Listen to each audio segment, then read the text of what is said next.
First, don't fall asleep. This is metaphorically. You can sleep. But don't fall asleep about what's happening. But don't learn too much, or you'll go insane. And we don't want that. And then talk to any youth you know, because they have wisdom. Oh, that's good. Wisdom. By Emma Sessoms. By Emma Sessoms. The bishop, Reverend Doctor. And the church says,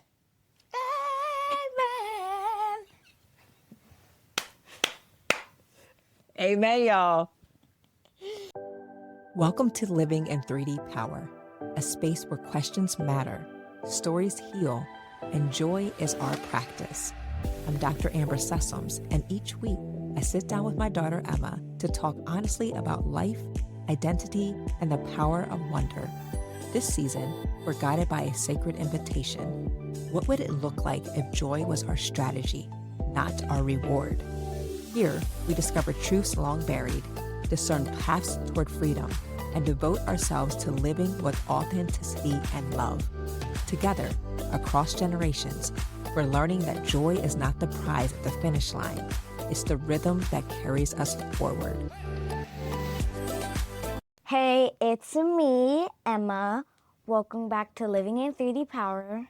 And today, we are going to be talking about MLK. Listen, put some respect on it. Reverend Dr. Martin Luther King Jr. So it's Martin Luther King Jr. Day as we're filming this. So besides having a day off from school, what's the importance of this day? About him. So celebrating his birth, and we made it a national holiday, but it took a lot of effort even to get it to be a national holiday. And that's really to honor his legacy and all that he did to fight for justice for all. It sounds really cliche, but that's literally what his work was about. So he was fighting against racism, against militarism, which means that we're going to war for what? For greed, to collect oil, to kill people for what? And also poverty. So these are the things that he fought for. And that was a collective action because there was a universal thread and dignity and belonging through all of that. So we're going to talk about the beloved community. We're going to talk about really what he stood for. But also, this is really key today because this morning I went to the Crispus Attucks Community Center. It used to be a place where I would go with Rita. So y'all might have heard me talking on the podcast before about my forever mentor, Dr. Rita Smith-Waddell, who was a professor at Millersville University. So she taught the African American Studies minor, which I was a minor in that program, but she also was a psychology professor. So that's where I got my psychology background. She really put that love in me. And she would have us volunteer there. So it's grown into the Crispus Attucks Community Center. And every year they have, on Martin Luther King Jr. Day, they have a breakfast. Now, back in the day, we called it a prayer breakfast in the church tradition. But it brings together, 400 to 600 people at Millersville every morning. We get together, we gather together, and they always have a keynote speaker. And this year, let me show you who the keynote speaker was. It was Mr. Frederick Joseph. I'm going to try to show you where his picture is. Y'all can't see this booklet, but I'll link the Crispus Attucks Community Center if you want to make a donation so you can learn more about their work. But here is a picture of Mr. Frederick Joseph. So he's a 3-time New York Times and USA Today bestselling author. So he generally does a lot of books for youth, which I think is really important. So it was really great to hear him in conversation today to talk about what it means and a theme of this year's prayer breakfast, because they do a theme every year, is Bending the Arc, our journey toward justice. So I want to talk to you a little bit about that because this Bending the Arc comes from my favorite sermon from Reverend Dr. Martin Luther King Jr., and it was his last Sunday sermon before he was assassinated. So, and it's called Remaining Awake Through a Great Revolution. And the reason I use this is because he talks about, like, something I've said years and years in my work is talking about we're so quick to go to sleep. And my job as a facilitator, as someone that's trying to raise consciousness in people, like make them understand what's going on in the world, and make them understand why they don't care or why they have been led to not care is you have been asleep and I have to wake you up. And I don't want you to fall back asleep, but some people have the privilege to go back to sleep. So he did this sermon, and there were some key points in here that I wrote down because I don't want to miss them. But the biggest thing is he talks about Rip Van Winkle.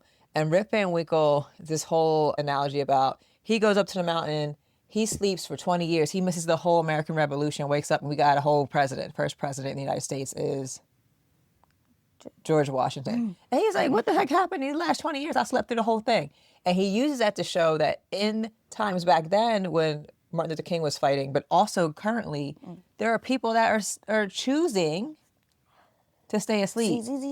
So they're not changing their moral compass. They're not changing their heart posture. They're not empathizing with what's going on in the world. And there's a choice in that. But it's like, how do you stay asleep through something that major that's happening in the world? So that leads us. He doesn't know. But that's the question, though.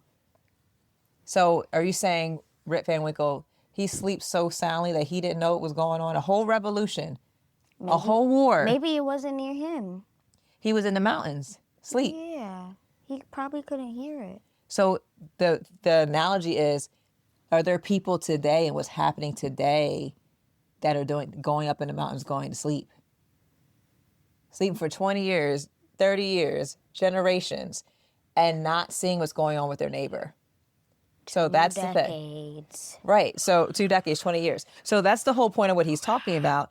And he says he ends up sleeping through the whole revolution. And then what I love here is what he says. First, we are challenged to develop a world perspective.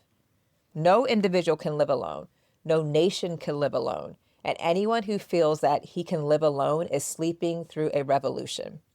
The world in which we live is geographically one. The challenge that we face today is to make it one in terms of brotherhood or sisterhood. So yes, we have all these different countries, right? Continents, all these things. But what he's saying, we're all one because people say this, it sounds cliche, we're the human race. We're all one. Yes.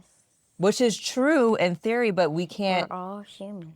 forget the history that has gotten us to this place where we can start making differences and saying, well, because you're brown, you're black, black is bad, white is good, and all these things that we make up.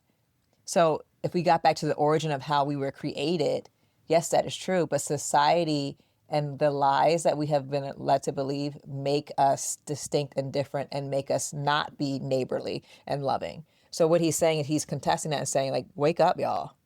Like, wake up. So he also talks about, so again, I talked about military, poverty was a big one for him. And something he talked about, you ever hear the term, like, pull yourself up by your bootstraps? So he was talking about that. Like, that means, What? if there's something you wrong, say? pull yourself up by your bootstraps. You said it too fast. I said it too fast. You're like, Pull yourself up by your bootstraps? Have you heard that before? No. So he's talking about pull yourself up by your bootstrap, which is a saying that, if you stop complaining and stop blaming other people for your problems or for you being in poverty or for you not having a job, get yourself together and do it yourself, because my ancestors did it. This generally comes from majority culture, white culture. That's like my ancestors come. So I had a conversation with a friend. She's like, but my ancestors came over here and they, were able to get land in the Midwest. And, we have now, this isn't how she phrased it, but they have generational wealth now. I remember when her grandmother died and she said something in passing. She's like, it's okay. I'm going to get another, share of the trust. And I was like, how did your family immigrated here? So something that happened back in that time period was the Homestead Act. And y'all might have to fact check me on that. My brain fog is kicking in. This perimenopause is getting me. It's okay. This country, Perry, calm down. Get out of my brain. This country did not want more people that look like us. So what they did was they said, oh, white people that are from other countries that look like white people in America, you can come over here. We'll give you land. We'll give you houses. We'll give you these things. And that helped build the wealth for what a lot of people have today. I have a question. Yeah. Isn't there like some black people that are like light-skinned and then like have like white hair and stuff? What's white hair? Like, you mean blonde hair or like straight hair like Graham? No, like they have like textured hair, but like they have like white hair and then like they're like light skinned. Do you mean that you talking about albino? Yeah. Where they lack pigmentation, they lack melanin? Yeah. That's true of any racial group. What if a person migrated to America and they wanted to buy a house? What would they think? What would people that are White. so come from where? So if people in America migrated to another country? No.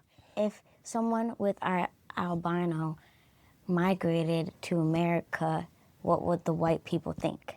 Oh, yeah, that's a good. So what you're really testing the theory of like what is whiteness, who gets to call themselves white, who gets to say who's white and who's not white.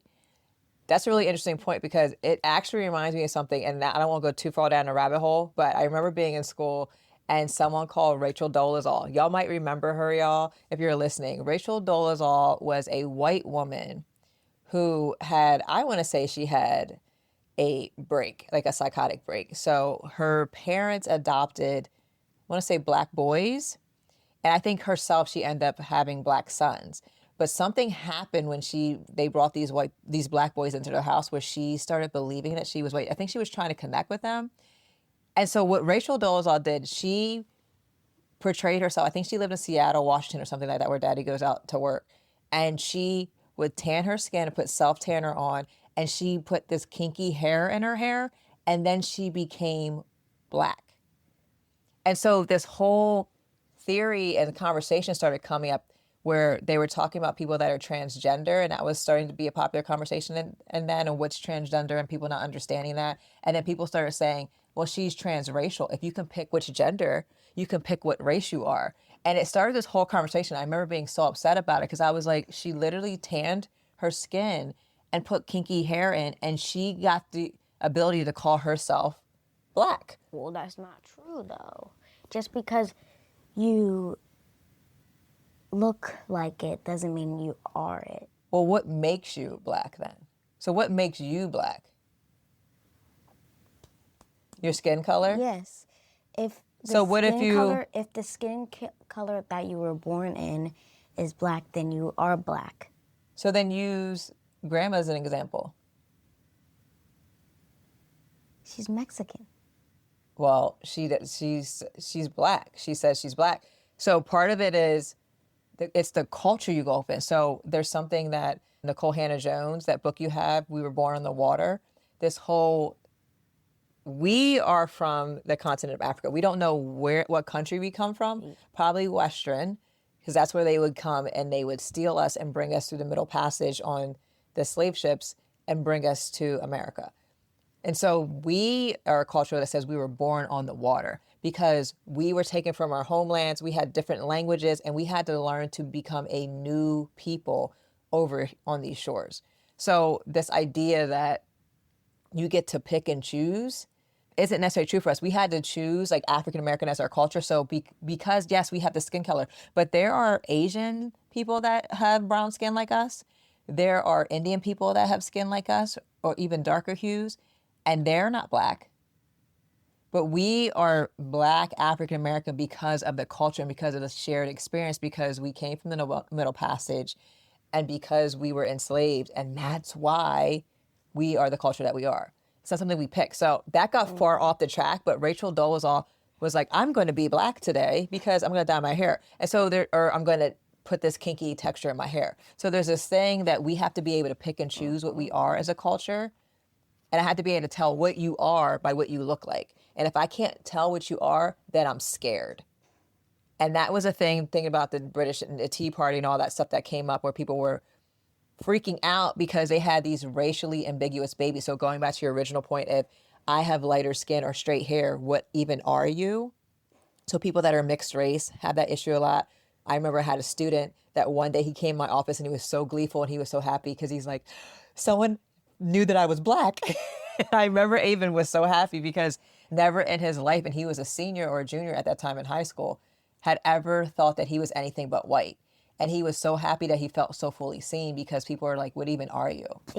Was he mixed? Mixed, yes. His mom was from Ireland and his dad was black. But he looked more white. but he didn't identify as such. He identified as mixed race, but people never saw that in him. So people that have mixed race or to have different hues, right? Ask. But the question they would ask him was, "What even are you?" Which is really offensive. It's like, that's not the right way to ask. right. Do it nice. Here's an example. Hi there. Not trying to be rude or anything, but got a brain fart. That happens. Happens to me a lot at this age. But what is your race? What is your race? That could be a loaded question. So we talked about this. I had a meeting, and there's something called the U.S. Census. So every 10 years, they come around and they want you to check off what your racial category is. And usually every 10 years or so, they change the racial categories. So that's one of the ways that we can check so that people get the proper funding so we know who lives in the area. We provide them resources. Sometimes if you do like online stuff, they ask that. But what if you're multiple things? That was the question that was raising concern because people have mixed race kids. And then so what some people are doing. Mexican and black. What if you're black and Indian? What if you're Asian and Indian? What if you're Asian and black? What if you're all of the things? What if you're all the things? And why do you have to pick? So one is, yes, you can get funding, but two, it's like we have to put people in a category. Yes. We have to be able to tell what you are. And who gets to decide like that? A big section of. Sometimes they do. I know when I do surveys, I try to make it more equitable and inclusive in saying that they can pick from the list so people can self-identify what they want to identify. But a lot of those censuses and stuff, it makes you choose and puts you in a box. And a lot of people don't want to choose. So they either will check nothing or I've heard people check everything. And so that messes up the data. But it's frustrating because they're like, why are you asking me? Sometimes you can't pick everything. So I usually just pick black. Yes. And here's the thing. What the question, yes, it seems like it's like, oh, you can pick whatever you want. What it really comes down to is that society is getting to pick what you are based on what you look like, which society says. So we could say, yes, we have Mexican ancestry. We could say, I'm black and Hispanic, and because that's what you can check on the census. But ain't nobody looking at us. I'm Irish because we have like Irish in our blood. But ain't nobody looking at us and saying, Filipino. Right. Nobody looking at you saying, girl. You're not Filipino. You're not Asian. Right. I don't know how we got so far off down the rabbit hole, Emma. But you brought up a good point about like who gets to pick. And one of the questions that I was talking about today is when I speak to people, who am I talking to? And who am I centering in the conversation? Like whose voice am I amplifying, whose lived experience? And what I'm always trying to do is amplify people that are usually silenced and not heard. So there's people that look like us, people that have disabilities, people that have different backgrounds. They're like people that grew up in poverty, all these things. The people that are silenced and not heard, I want to amplify and center those voices. So we got off track. I really don't know how we got there. When I play this back, I'll be like, oh, that's how we got there. But anyway, y'all, this is sometimes what happens when we talk, and it's fine. But we were talking about, we didn't even get to the first question yet. Rip Van Winkle, the geography. Maybe that was it. And I think you went off down the rabbit hole because we started talking about geography and where people are located. Yeah. We were born on the water. All the things happen. But anyway, what he's saying is that we shall overcome because the arc of the moral universe is long, but it bends towards justice. I see you mocking me. I'm not. Bending the arc. I'm singing a song. She's already lost focus, y'all. Bending the arc, our journey toward justice was a theme for today's MLK breakfast. So I have some questions. We did have breakfast. The question I want to ask you related to the theme and what I have been thinking about and contemplating, I want you to help me unpack this, is what do you think it means to be awake to what's happening in the world? So think about remaining awake through a great revolution, Rip Van Winkle, Martin Luther King Jr. What do you think it means to be awake to what's happening in the world right now? Knowing what's happening, taking part of what's happening, and acting on what's happening. Ooh, so 3 steps. Okay, so can you break those down for me? First step, knowing. Knowing. What do you have to do there? You gotta know what's happening, but like don't get too into it that you're just like, oh my gosh. And then the So second, wait, let's pause that one. So knowing and saying don't get too into it. So another thing that I often will afraid of saying, leading into despair, that we get so worked up. So now there's something even on our phones, if you're on social media, which you're not, but on social media, it will, there's a new filter that you can do. So you're not constantly being bombarded with all of the things that are happening and where all the traumatic things, because it can be overloaded to us and it can lead to despair. So what you're saying is like you need to have knowledge, right? but not too much that you're not like, oh my gosh, the world's ending tomorrow. And that will lead us to despair, and then we lose hope. Okay, that makes sense. You have to have knowledge so that you know. And then what's the next step?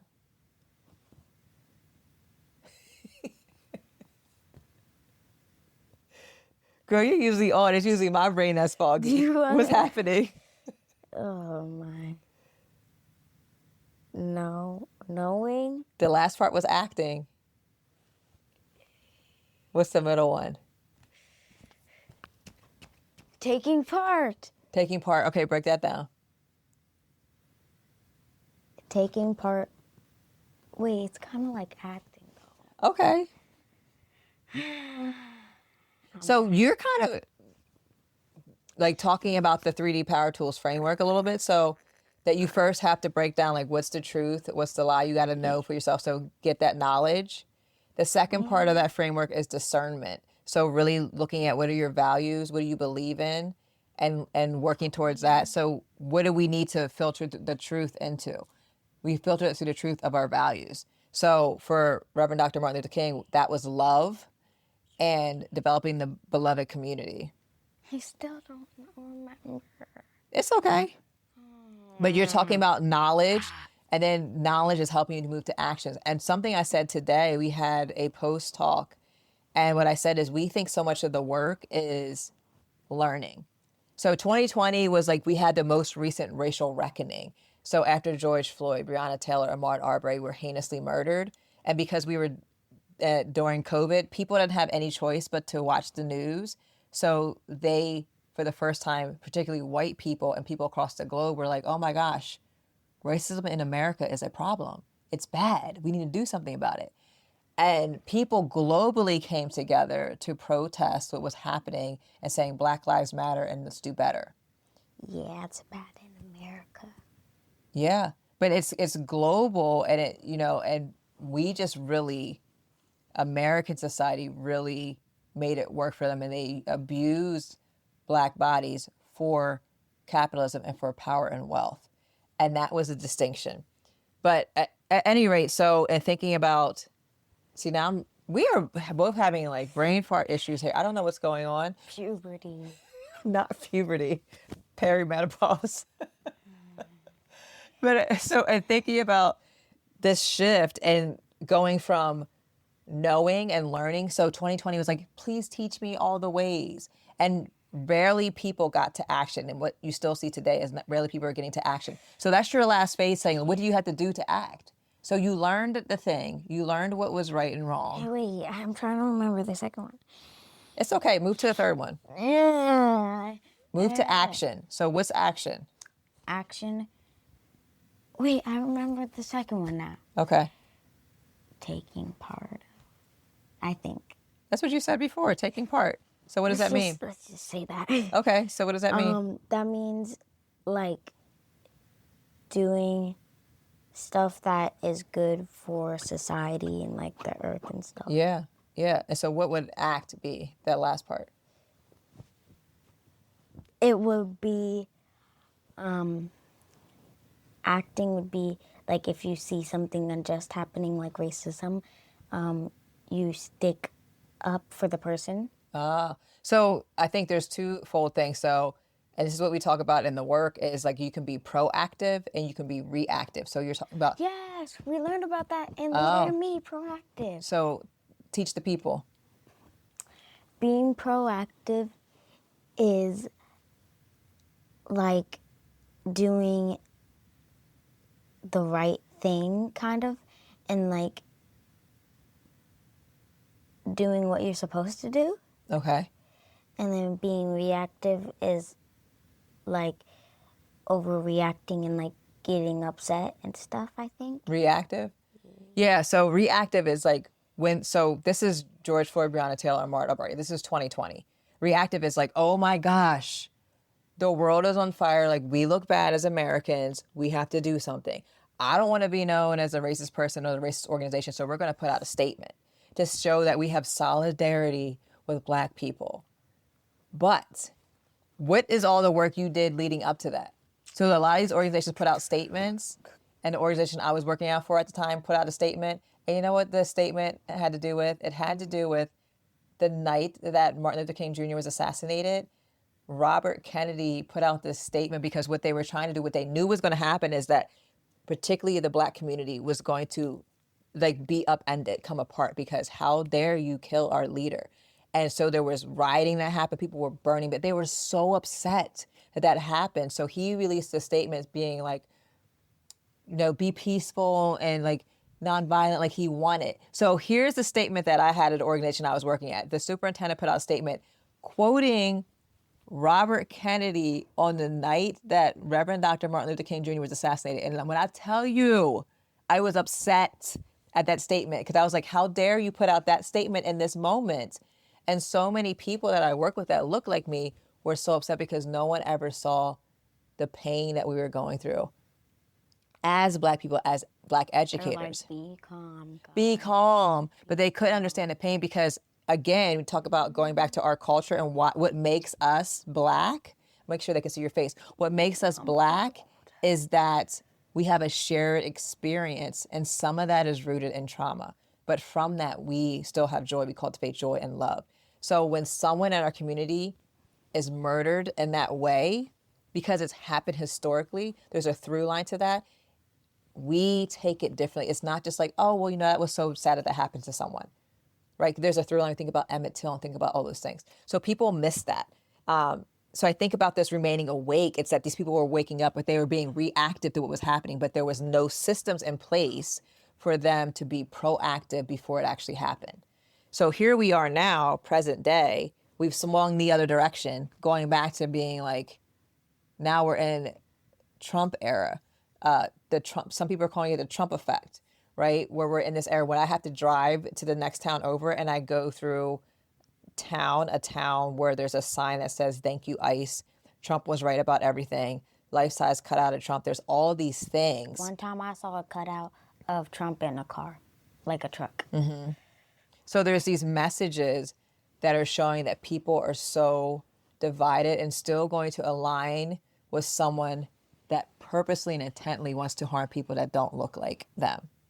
And that's troubling, right? So this idea of what do you think it means to be awake, what's happening in the world, and how, so the follow-up I want to ask you is, how can you tell when people are pretending everything is fine? This child is tired. It ain't even late yet. So how can you tell when people are pretending everything is fine in the world? So there's a twofold. So are they pretending that everything is fine, or are they okay with what's happening right now in the world? Which one do you want to tackle? The people that think it's okay? Yes. Okay. So how can you tell, like, how do you respond to that when people think this is fine? Have you ever experienced that? No. Okay. What do you think about that? People that they think this is fine, what people are doing? I don't think that's fine. How does that make you feel? Not good. Does it concern you? Like if it's an Yes. adult, or say one of your friends is like, I think it's great to get these, I don't even know what they call them, like people that immigrate here, what are they calling it? Illegals. I think it's great that they're getting rid of them. They shouldn't be here because they came here illegally. How would that make you feel if that was your best friend?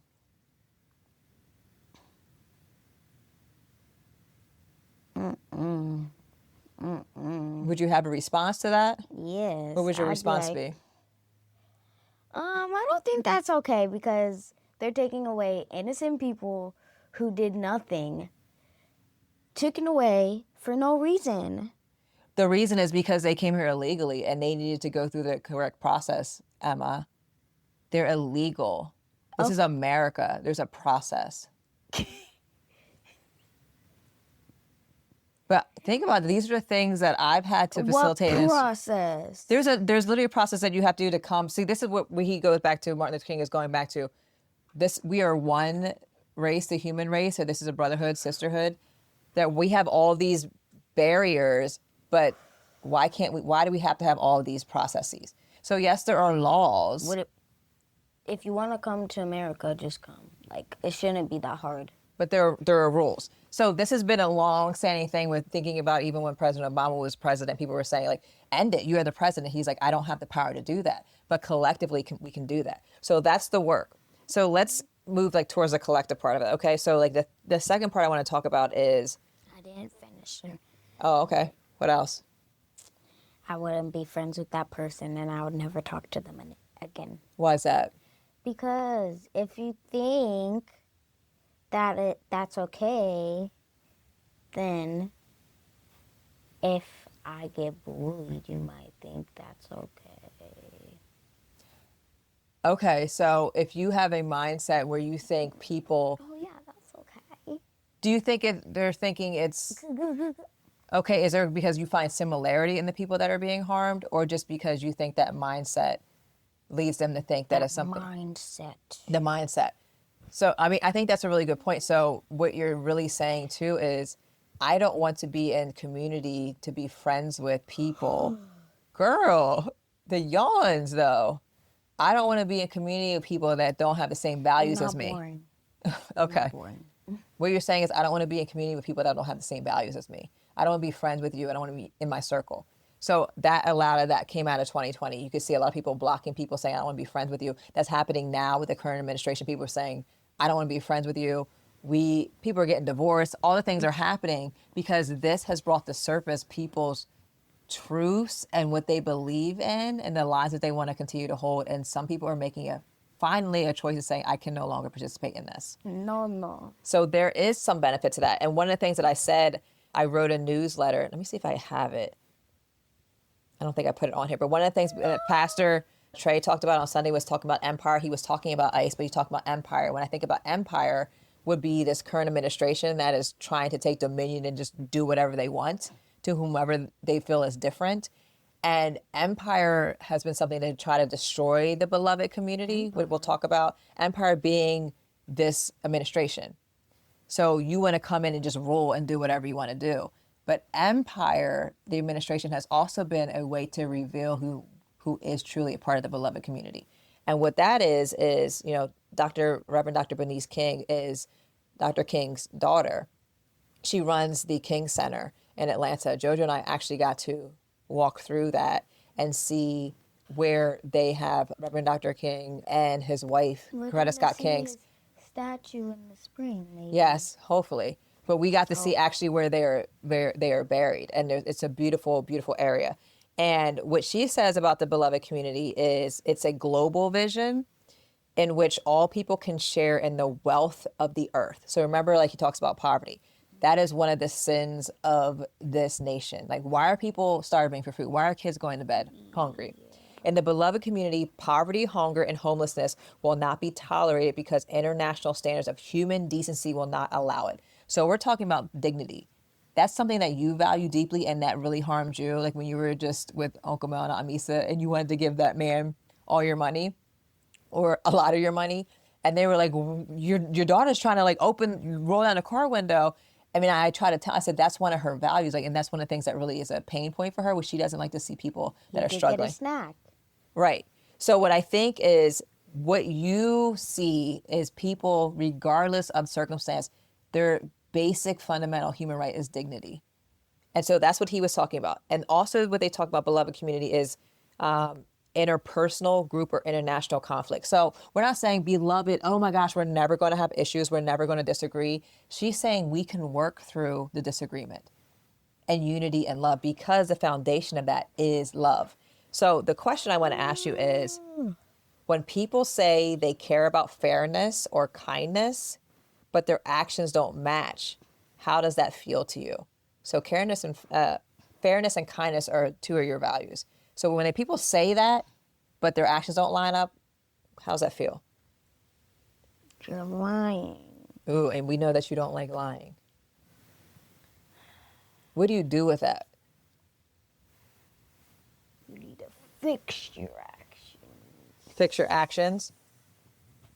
But what do you do when you come across them people, like they say they care about this thing? Oh, I care about you, or I care about world hunger, but their actions don't line up with it.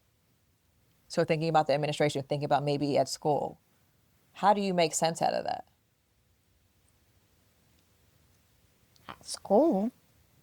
Well, if you don't see it at school, but in the world where you see like, oh, this is America, the wealthiest country in the world.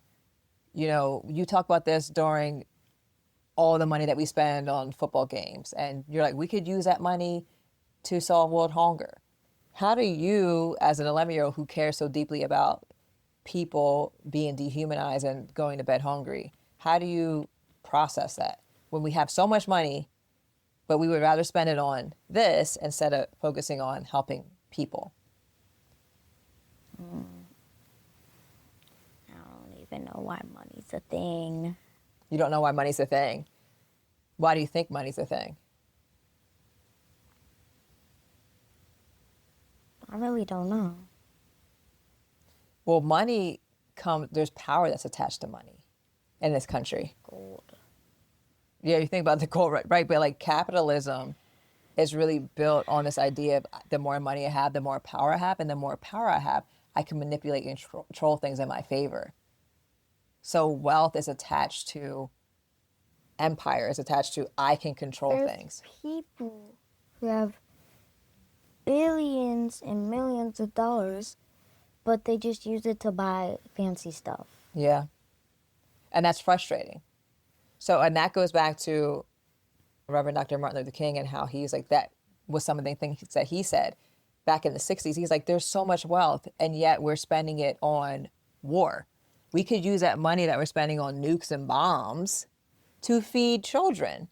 And if we're a country that says we're the greatest country in the land and we think that we can help other people with our Christian beliefs and go into other countries, stealing other countries, going in and saying, we're going to impose our beliefs on you, but we can't even take care of people who are starving. Are we really saying and doing what we say we're about? So I think that's the thing. And that's what really shows up for me in the work that I do. One of the questions I ask people is, what are their values? So we did that values exercise. And then, are you really showing those values in your work? Yes. And if you're not, but say your school district, kindness is a big one. But say if your principal is not kind, then how are you exemplifying kindness? Like, you're not living up to the values, and that's a problem. We literally have a shirt. Be kind. Be kind. Yeah. But that can't just be a saying. It has to be an action. Going back to your earlier point, you have to act. So I think that's key. So let's see if this question fits in here too. Let's see. Well, here's something that comes up for me. So do you think it's okay to feel disappointed when people don't live up to what they say they believe in? Yes. Are you disappointed, or there's another feeling that you have? It's okay to be disappointed or sad or angry. Well, what do you do with it? So say someone's like, well, I'm really disappointed. So for me, disappointed, I feel like a lot of people, adults, are experiencing, I won't even say just adults, children are experiencing that with our country, disappointed in what's happening in our country. Mm-hmm. And then that's to your earlier point about knowing and the knowledge that we gain so that we don't lead into despair. But what do you do with this disappointment? How do we act? But also, am I disappointed in myself because I think I should be doing more? Those are some things you have to unpack for yourself. So we're going to move to the third and final part of this and looking at Congressman John Lewis. So part that the Keynote brought up this morning, Mr. Frederick, he was talking about, first thing he did, he comes off the stage and he asked people, who's courageous enough to answer a question? It doesn't tell you what the question is. It's like crickets. There's 600 people in here. Guess who's raising their hands? Kids. Why do you think kids are raising their hands and not the adults in the room? Because they wanna be cool. They're courageous. They're courageous. And you talked about this before about that you are not afraid to say the things. Mm-hmm. And you said, right, don't be a robot. Maybe talk about adults being robots. Yeah. So he talked about it as well. And like there was a quick awareness for me in saying like all three people that you picked that raised their hand were youth. And they stood bold. They didn't know what the question was going to be, but they stood boldly and they answered it courageously and with a level of wisdom that we often bypass in youth. We don't ever go to them. So what he said was getting in good trouble. was really one of his premises in saying, like, what are we doing to get in good trouble? So he asked a question, what's the first time you made good trouble that you can think of in your life? And it gave people pause. And if they couldn't think of it, then he's like, oh, that's a problem if you can't think of when you made good trouble. And do you know where that good trouble comes from? That concept, that phrase? No. Okay, so Congressman John Lewis, he talked about, I want to say he talked about during Selma, so during Voting Rights Act, when they were really campaigning and protesting and saying we as Black people should have the right to vote. And one of the things that he wrote, he died of cancer, but he wrote an article that wasn't supposed to be posted until he died. And I would say the New York Times, but some of the quotes he said in there is, speak up, speak out, get in the way, get in good trouble, necessary trouble, and help redeem the soul of America. I think the article was titled Redeem the Soul of Our Nation. And he also said, when you see something that is not right, you must say something. You must do something. Democracy is not a state, it is an act. So you talked about action. And each generation must do its part to help build what we called the beloved community, a nation and world society at peace with itself. So that's what he's calling us to do. So Mr. Frederick asked the question today, what's the first time you made good trouble? So thinking about that, did you speak up to someone? Did you do something even though it was scary? So thinking about, in your 11 years of life, what's the first time you got in good trouble? First grade. Not first grade. So what are you in first grade? 6? Yeah. Okay. 6. So how'd you get in good trouble at 6 years old? We talked about it on the podcast before. This boy was being racist to me, and I told the teacher, and then we talked with him and his parents. And I think what's key is that what you were naming, like you're unapologetically naming that he was being racist. And I think a lot of people be like, but he was only 6, he can't possibly be racist. But the thing is, one, you're learning that from somewhere. And if you have a definition of what racism is and thinking about, yes, we can go down that rabbit hole and split hairs, but if you innately believe that the hue of our skin makes us innately inferior, that is a problem. So him looking at the hue of your skin and being like, ew, right, is a problem. He didn't say ew. Well, he didn't say ew, but he called you darky. Yeah. Yeah. And I think for you, getting in good trouble I was like, at 6, you. and I think the healing also for me was, that was part of my experience growing up in a similar community out here, is that my skin color I was called darky and all the things, and see full circle for you. But your response was vastly different than mine. And there's liberation in that, because you were like, requesting a meeting. Excuse me, I have beautiful brown skin, I have beautiful hair. And I think that was a healing for me. So I think for you getting in good trouble at 6, and I can even go back to preschool when it happened to your friend where they didn't want to touch her hand because she was Black. And you had a problem with that. It's the consciousness that you have at such a young age to recognize that that is a lie that you're not going to buy into. And not only not buy into. I bet that kid had dirtier hands than her. And right, but that's beside, like, when I'm thinking about, like, the point of, like, saying, like, we're not dirty. Yes, like, this is we're not melanin. dirty. Yes. But the overall point, good the color. trouble. This is our color. Right. So good trouble to me is not just an action, is also a shift in mindset that we don't ever believe the lie society tries to tell us, that we are inferior.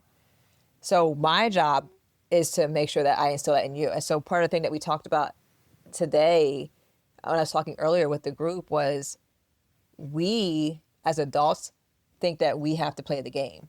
Right? We talk about this being like not being a robot. Yeah. You are bold enough to be like, what game? I don't even know nothing about that game. And I don't want. We call it as adults like being professional. You told me when I say my doctor voice, when I do all that. Yes, you're like.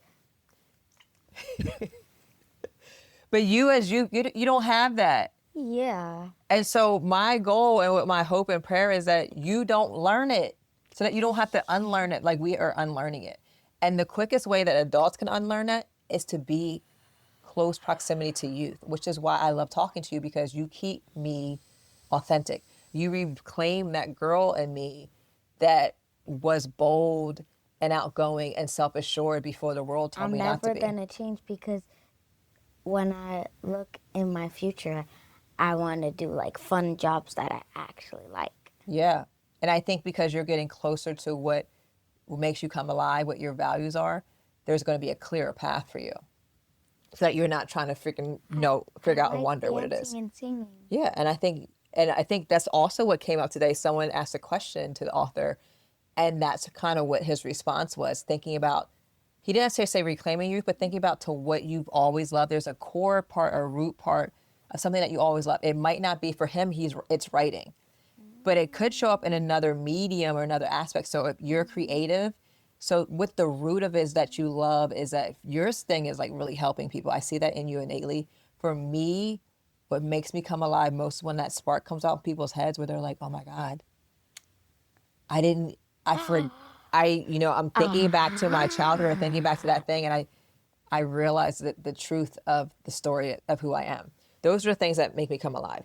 So I think for me, I'm gonna answer the question for myself is like the thing about kids. And I remember after the keynote, people were in the background saying when he asked that question, I was thinking of your response, Amber, because they know me in the community to be one that's going to walk in truth and call people in. They know you to be that person.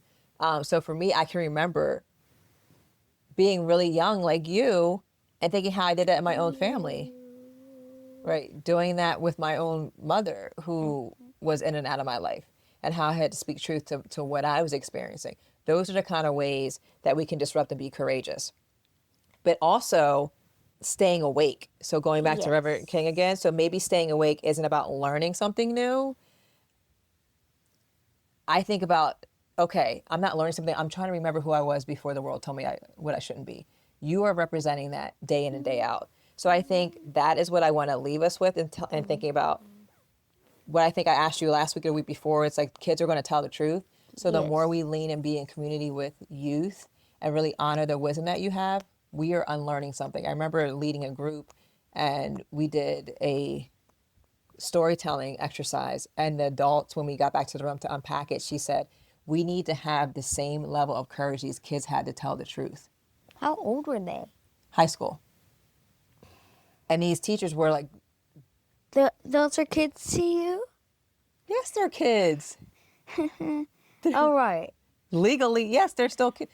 Frontal lobes don't develop until you're 25. So the part of your brain that's executive function that kind of controls you making smart judgments and not being impulsive or distracted doesn't develop till you're 25. So there's a part of that too. But legally in this country, 18 is an adult.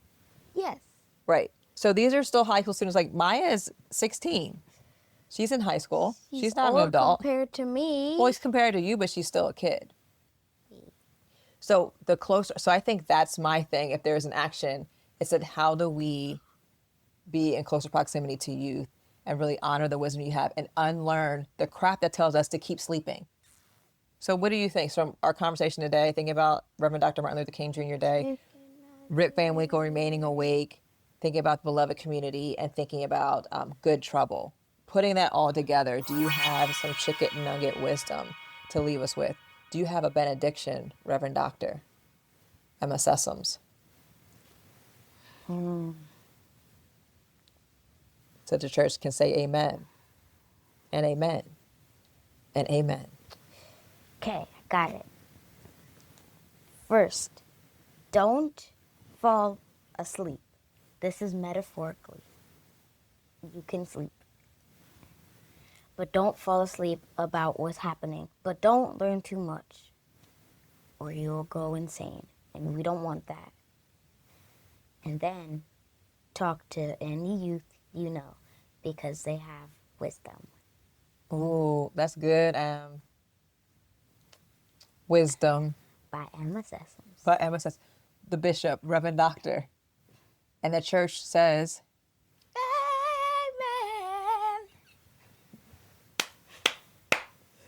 Amen. amen, y'all. We'll see you next week. And let the church say, Amen. Are you making up a song? No, it's a real song. I have to find a song. I don't know that song. That's a amen.